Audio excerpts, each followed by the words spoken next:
Alors la cybercriminalité, c'est la menace du XXIe siècle et je crois que nous avons vraiment besoin de nous unir pour pouvoir justement y faire face. Parce qu'elle ne pourra pas être prise en compte avec les méthodes que nous utilisions au XXe siècle, au XIXe et avant.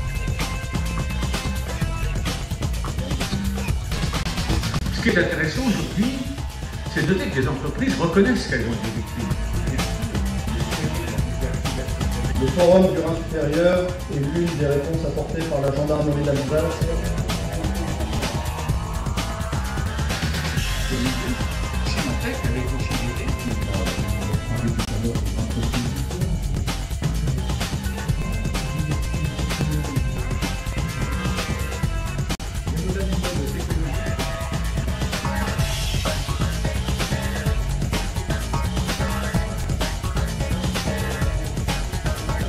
Les risques d'aller sur le cloud aujourd'hui, c'est effectivement qu'on ait une évolution chez le prestataire, une évolution software ou technique qui un jour ne permette plus de récupérer ces données. Ça, c'est le premier point.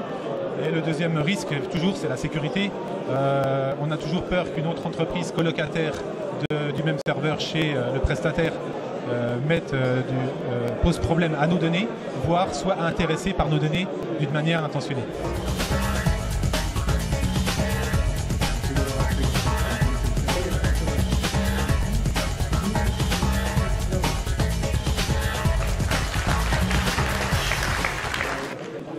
Pour préserver son cloud, d'abord la première des choses, on l'a bien dit, c'est la classification de l'ensemble des données de l'entreprise pour voir quelles sont les données qui sont sensibles et celles qui sont vitales, autrement dit stratégiques, de manière à pouvoir choisir le mode de développement.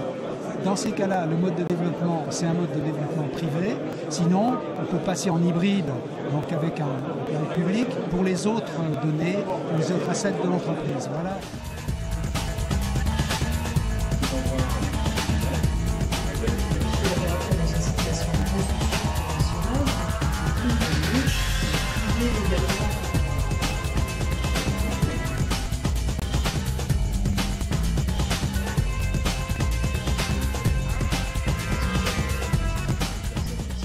Ce qu'on appelle un logiciel, je dirais que c'est un logiciel qu'on appelle globalement un malware, c'est-à-dire qui va prendre possession de votre ordinateur et dans ce cas-là, qui va finalement prendre possession des données de votre ordinateur ou des données de votre entreprise et qui va bloquer ces données.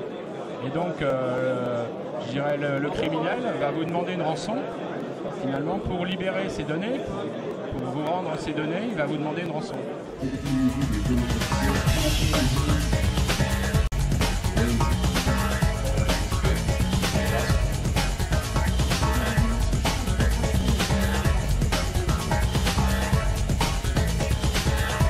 Sénateur national de la République, auditeur de l'IHEDN.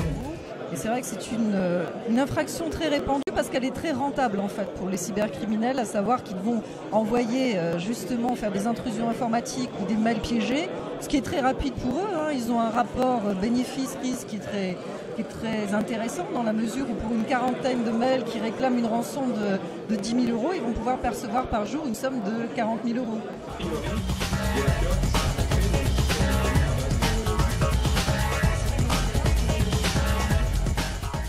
L'entreprise doit immédiatement déposer plainte de façon à signaler l'affaire, de façon à être conseillée, indemnisée également, et de façon à ce qu'on puisse étudier avec elle les solutions apportées. Généralement, elle devra également se préparer à reconstituer ses données parce qu'on sait que l'auteur ne donnera pas ou exceptionnellement les codes.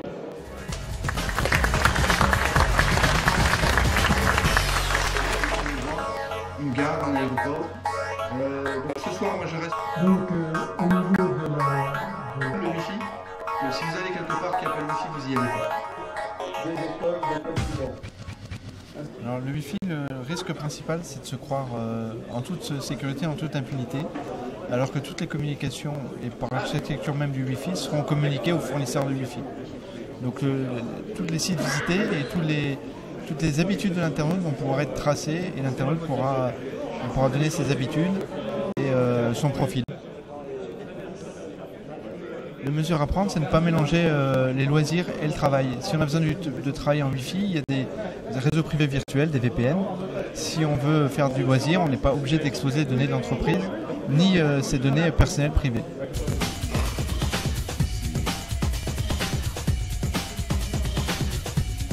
Je voudrais encore une fois rendre hommage à l'ensemble des réservistes citoyens.